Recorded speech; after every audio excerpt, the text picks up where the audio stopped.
प्रेम से बोलिए जय श्री केदारेश्वर। हमारे YouTube चैनल हिंदू तीर्थ स्थल पर आपका बहुत बहुत स्वागत है। आदरणीय भक्तों, मैं आलोक तिवारी आपका अपने इस चैनल पर स्वागत करता हूं और इस समय हमारे चैनल पर भगवान भोलेनाथ के 12 ज्योतिर्लिंगों की संपूर्ण जानकारी प्रस्तुत की जा रही है। इसी श्रृंखला को आगे बढ़ाते हुए आज की इस वीडियो में हम आपके सामने भगवान भोलेनाथ के 12 ज्योतिर्लिंगों में से पंचम ज्योतिर्लिंग अर्थात केदारेश्वर ज्योतिर्लिंग के बारे में संपूर्ण जानकारी लेकर के प्रस्तुत हुए हैं। इस ज्योतिर्लिंग का उल्लेख शिव महापुराण की कोटि रुद्र संहिता में सूत जी महाराज द्वारा किया गया है। लेकिन इस वीडियो में आगे बढ़ने से पहले आपको एक बात बता देना चाहते हैं कि हमारा दूसरा चैनल भी है जिसका नाम है आलोक तिवारी एस्ट्रोलॉजर। उस चैनल का लिंक इस वीडियो के डिस्क्रिप्शन बॉक्स पर उपलब्ध है। आप उस चैनल पर जाकर के ज्योतिष एवं अध्यात्म की संपूर्ण जानकारी प्राप्त कर सकते हैं। आइए अब इस वीडियो को प्रारंभ करते हैं। कहाँ स्थित है विश्व प्रसिद्ध केदारनाथ मंदिर? भारतवर्ष के उत्तराखंड राज्य के रुद्रप्रयाग जिले में हिमालय की गोद में समुद्र तल से 3562 मीटर की ऊंचाई पर हिंदुओं के प्रसिद्ध धार्मिक स्थल के रूप में स्थित है। आगे बढ़ने से पहले आपको एक बात बता देना चाहते हैं कि केदारनाथ मंदिर 12 ज्योतिर्लिंगों के साथ साथ पंच केदार एवं उत्तराखंड के 4 धामों की यात्रा में भी सम्मिलित है। केदारनाथ की जलवायु प्रतिकूल होने के कारण केदारनाथ ज्योतिर्लिंग दर्शनार्थियों एवं श्रद्धालुओं के लिए अप्रैल से नवंबर माह के मध्य तक ही दर्शन के लिए खुला रहता है। 6 महीने के लिए खुलता है, 6 महीने के लिए बंद हो जाता है। महात्म्य: केदारनाथ ज्योतिर्लिंग की अत्यधिक महिमा है। बद्रीनाथ और केदारनाथ उत्तराखंड के प्रधान तीर्थ हैं। दोनों के दर्शन का अत्यधिक महत्व है। ऐसी मान्यता है कि जो व्यक्ति केदारेश्वर के दर्शन किए बिना बद्रीनाथ का दर्शन करते हैं उनकी यात्रा निष्फल हो जाती है। अकृत्वा दर्शनम वश्य केदारस्याघनाशिनः यो गच्छेत् बद्रीं तस्य यात्रा निष्फलां व्रजेत्। इसके अलावा नर नारायण मूर्ति के दर्शन का फल भी समस्त पापों को दूर करके जीवन से मुक्ति प्रदान करने वाला बतलाया गया है। ऐसी मान्यता है कि केदारनाथ की यात्रा करते समय यदि किसी की मृत्यु हो जाती है तो उसे मोक्ष की प्राप्ति होती है। प्राचीन समय में मोक्ष एवं सद्गति की प्राप्ति हेतु यहाँ कई लोग बर्फ में गलकर अथवा ऊपर से कूदकर अपने प्राण त्याग देते थे, परंतु 1829 में सती एवं भृगुपतन की प्रथाओं की भांति सरकार ने इस प्रथा को भी बंद कर दिया। कैसे स्थापित हुए केदारनाथ ज्योतिर्लिंग केदार पर्वत पर कैसे स्थापित हुए, इसके संबंध में 2 कथाएं प्रचलित हैं। पहली कथा के अनुसार पर हिमालय के केदार श्रृंग पर महातपस्वी नर और नारायण तपस्या किया करते थे। उन दोनों की आराधना एवं तपस्या से प्रसन्न होकर के भगवान भोलेनाथ प्रकट होकर के नर और नारायण को दर्शन दिए। दर्शन उपरांत जब भगवान भोलेनाथ नर और नारायण से वरदान मांगने के लिए बोले तो नर और नारायण ने भगवान भोलेनाथ को ज्योतिर्लिंग के रूप में केदार श्रृंग पर ही वास करने का आशीर्वाद मांग लिए। भगवान भोलेनाथ नर और नारायण को आशीर्वाद प्रदान किए और हिमालय की गोद में केदारनाथ पर्वत पर केदार श्रृंग पर अवस्थित हो गए। इस स्थान पर स्थित होकर के भगवान भोलेनाथ भक्तों का तथा श्रद्धालुओं का कल्याण करते रहते हैं। इन्हीं नर और नारायण ने द्वापर युग में भगवान श्री कृष्ण और अर्जुन का अवतार धारण किया था और धर्म की स्थापना की थी। केदारनाथ में आज भी नर और नारायण के नाम से 2 पहाड़ियां अवस्थित हैं। दूसरी कथा के अनुसार पर महाभारत युद्ध में विजयी होने के पश्चात पांडव भ्रातृ हत्या के पाप से मुक्ति प्राप्त करना चाहते थे, इसलिए वे भगवान शंकर का आशीर्वाद प्राप्त करके अपने पापों से मुक्त होना चाहते थे। लेकिन भगवान भोलेनाथ पांडवों से रुष्ट थे। पांडव भगवान भोलेनाथ के दर्शन हेतु काशी गए, परंतु भगवान भोलेनाथ काशी में पांडवों से नहीं मिले। पांडव भगवान भोलेनाथ को खोजते खोजते कैलाश पर्वत तक आ पहुंचे, परंतु भगवान शंकर पांडवों को दर्शन नहीं देना चाहते थे, इसलिए भगवान भोलेनाथ वहां से अंतर्ध्यान हो गए और कैलाश पर्वत पर पहुंच गए। लेकिन पांडव भी दृढ़ निश्चय एवं लगन के पक्के थे। भगवान भोलेनाथ की तलाश करते हुए केदार पर्वत तक पहुंच गए। भगवान भोलेनाथ ने पांडवों को अचानक अपने सामने देखकर उन्हें दर्शन न देने के उद्देश्य से एक बैल का रूप धारण कर लिए और बैलों के झुंड में शामिल हो गए। इधर पांडवों को संदेह हो गया कि भगवान भोलेनाथ बैलों की इसी झुंड में घूम रहे हैं। ऐसी स्थिति में भीम ने अपना विशाल रूप धारण करके 2 पहाड़ों पर अपने पैर फैला लिए। उस झुंड में जो साधारण गाय बैल थे वे तो भीम के पैरों के नीचे से निकलते गए, परंतु बैल रूपधारी भगवान भोलेनाथ भीम के पैरों के नीचे से निकलने को तैयार नहीं हुए और वहीं भूमि में अंतर्ध्यान होने लगे। यह देख करके भीम बलपूर्वक उस बैल पर झपटे और बैल का त्रिकोणात्मक पीठ पकड़ लिए। भगवान भोलेनाथ पांडवों की भक्ति एवं दृढ़ संकल्प देख करके अत्यंत प्रसन्न हुए और उसी क्षण भगवान भोलेनाथ प्रकट होकर के पांडवों को दर्शन दिए और उन्हें भ्रातृ हत्या के पाप से मुक्त कर दिए। उसी समय से भगवान शंकर बैल की पीठ की आकृति के पिंड के रूप में केदारनाथ में पूजे जाते हैं। ऐसा माना जाता है कि भगवान शंकर बैल के रूप में जब अंतर्ध्यान हो रहे थे तो उनके सिर का भाग काठमांडू में प्रकट हुआ। अब वहां पशुपतिनाथ का सुप्रसिद्ध मंदिर स्थापित है। शिव की भुजाएं तुंगनाथ में, मुख रुद्रनाथ में, नाभि मदमहेश्वर में और जटा कल्पेश्वर में प्रकट हुए। इसलिए इन 4 स्थानों के सहित केदारनाथ को पंच केदार भी कहा जाता है। इन स्थानों पर भगवान भोलेनाथ के भव्य मंदिर भी बने हुए हैं। श्री केदारेश्वर ज्योतिर्लिंग के दर्शन एवं पूजन का समय एवं क्रम।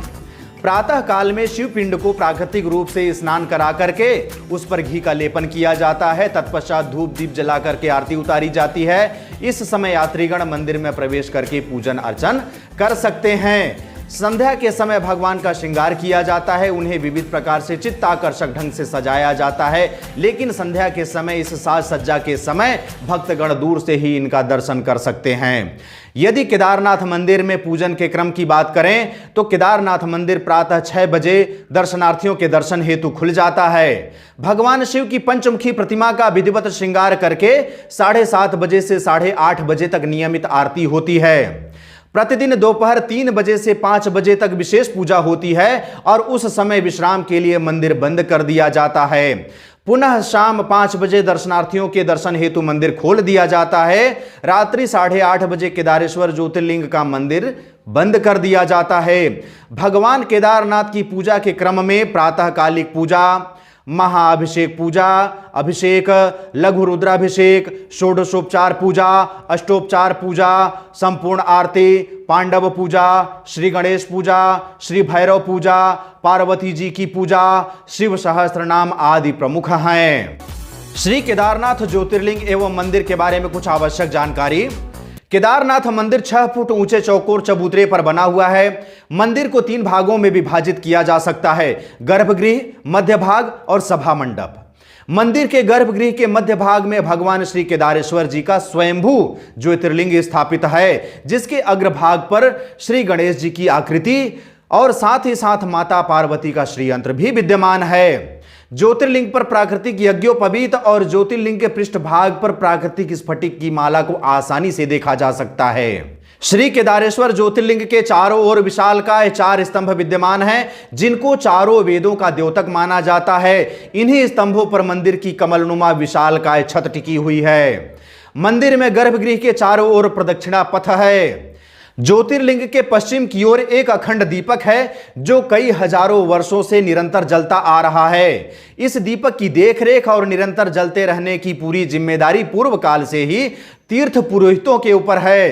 गर्भगृह की दीवारों पर सुंदर आकर्षक फूलों की आकृतियां भी बनी हुई हैं। केदारनाथ मंदिर में स्थापित शिवलिंग प्राकृतिक शिवलिंग हैं। शिवलिंग का आकार 4 हाथ लंबा एवं 2 हाथ चौड़ा है। श्रद्धालु शिवलिंग के सामने में जल पुष्प आदि चढ़ाते हैं और पीछे की ओर भगवान के शरीर में घी भी लगाते हैं। उनसे बाहें भर करके मिलते भी हैं। बाहर प्रांगण में नंदी बैल वाहन के रूप में विराजमान हैं। मंदिर के अंदर ही द्रौपदी सहित 5 पांडवों की विशाल मूर्तियां भी स्थापित हैं। मंदिर के पीछे कई कुंड हैं जिनमें आचमन तथा तर्पण किया जाता है। शीतकाल में केदार घाटी बर्फ से ढक जाती है, जिसके कारण इस स्थान पर रुकना असंभव हो जाता है। यही कारण है कि शीतकाल में 6 महीने के लिए केदारनाथ का दर्शन एवं यात्रा स्थगित कर दिया जाता है। केदारनाथ मंदिर के खोलने और बंद करने का मुहूर्त निकाला जाता है। सामान्यतः नवंबर के महीने में कार्तिक पूर्णिमा के बाद भाई दूज के दिन मंदिर का कपाट बंद कर दिया जाता है और 6 माह के बाद अक्षय तृतीया पर पुनः मंदिर का कपाट खोल दिया जाता है। लेकिन प्रत्येक वर्ष जलवायु एवं बर्फबारी को ध्यान में रखते हुए मंदिर के कपाट खुलने के मुहूर्त आगे पीछे करते हुए निकाले जाते हैं। मंदिर का कपाट बंद होते ही भगवान केदारनाथ की पंचमुखी प्रतिमा को ऊखी मठ में लाया जाता है, जहां पर रावल जी निवास करते हैं। केदारनाथ मंदिर के पट बंद होने की काल अवधि में भगवान केदारनाथ के पंचमुखी प्रतिमा की पूजा ऊखी मठ में ही रावल जी करते हैं। निकटवर्ती तीर्थस्थल और मंदिर के पीछे एक कुंड है जिसे अमृत कुंड के नाम से जाना जाता है। ऐसी मान्यता है कि इस कुंड का जल ग्रहण करने से लोग असाध्य रोगों से भी मुक्ति प्राप्त कर लेते हैं।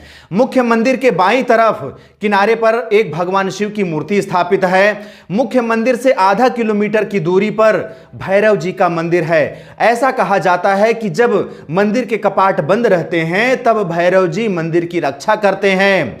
मंदिर के ठीक पीछे में शंकराचार्य जी का एक छोटा सा मंदिर है। उस मंदिर में शंकराचार्य जी की समाधि स्थित है। शंकराचार्य जी के बारे में ऐसा कहा जाता है कि 4 धामों की स्थापना करने के पश्चात 32 वर्ष की आयु में उन्होंने अपना शरीर त्याग दिया था। केदारनाथ के निकट ही वासुकी ताल और गांधी सरोवर भी है। केदारनाथ यात्रा हेतु जहां से ये पैदल मार्ग प्रारंभ होता है उस स्थान को गौरी कुंड कहा जाता है। गौरी कुंड में भी शिव पार्वती का मंदिर स्थापित है। इन सभी स्थलों का आप दर्शन लाभ प्राप्त कर सकते हैं। केदारनाथ धाम की यात्रा उत्तराखंड के पवित्र छोटा चार धाम यात्रा के महत्वपूर्ण 4 मंदिरों में से एक है। उत्तराखंड में छोटा चार धाम यात्रा प्रत्येक वर्ष आयोजित किया जाता है। उत्तराखंड के 4 धाम यात्रा के रूप में यमुनोत्री, गंगोत्री, केदारनाथ एवं बद्रीनाथ सम्मिलित हैं। केदारनाथ यात्रा प्रारंभ होने हेतु प्रत्येक वर्ष मंदिर खुलने की तिथि तय की जाती है। मंदिर के खुलने की तिथि हिंदू पंचांग की गणना के बाद ऊखी मठ में स्थित ओमकारेश्वर मंदिर के पुजारियों द्वारा तय की जाती है। केदारनाथ मंदिर के पट खुलने का समय प्रत्येक वर्ष महाशिवरात्रि पर घोषित कर दी जाती है। इतिहास: केदारनाथ मंदिर का निर्माण किसने करवाया? यह मंदिर कितना पुराना है? इसका कोई भी ऐतिहासिक प्रमाण प्राप्त नहीं होता है, परंतु केदारनाथ मंदिर लगभग 1000 वर्षों से एक महत्वपूर्ण हिंदू तीर्थ स्थल के रूप में जाना जाता है। पत्थरों से बने हुए कत्यूरी शैली से बने इस मंदिर के बारे में यह कहा जाता है कि पांडवों के द्वारा इस मंदिर को द्वापर युग में बनवाया गया था। एक अन्य मान्यता के अनुसार पर यह भी ज्ञात होता है कि पांडवों के पौत्र महाराजा जनमेजय ने इस मंदिर का निर्माण करवाया था। यह भी मान्यता है कि 8वीं शताब्दी में आदि शंकराचार्य ने पांडवों द्वारा बनवाए गए केदारनाथ मंदिर का जीर्णोद्धार भी कराया था। राहुल सांकृत्यायन के अनुसार यह मंदिर 12वीं-13वीं शताब्दी का है।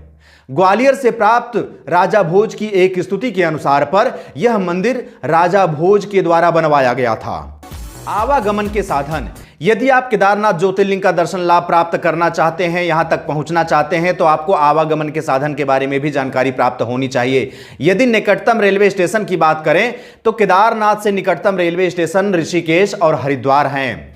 निकटतम हवाई अड्डा की बात करें तो जॉली ग्रांट एयरपोर्ट देहरादून निकटतम हवाई अड्डा है। हवाई मार्ग से जॉली ग्रांट एयरपोर्ट देहरादून में उतरने के बाद आपको सड़क मार्ग से 59 किलोमीटर की दूरी तय करने के बाद हरिद्वार तक पहुंचना होगा। केदारनाथ की वास्तविक यात्रा हरिद्वार या ऋषिकेश से ही प्रारंभ होती है। हरिद्वार संपूर्ण भारतवर्ष के सभी प्रसिद्ध रेल मार्गों से जुड़ा हुआ है। हरिद्वार तक आपको ट्रेन से आना होगा। हरिद्वार से आगे की यात्रा प्राइवेट टैक्सी या बस के माध्यम से पूर्ण करनी होगी।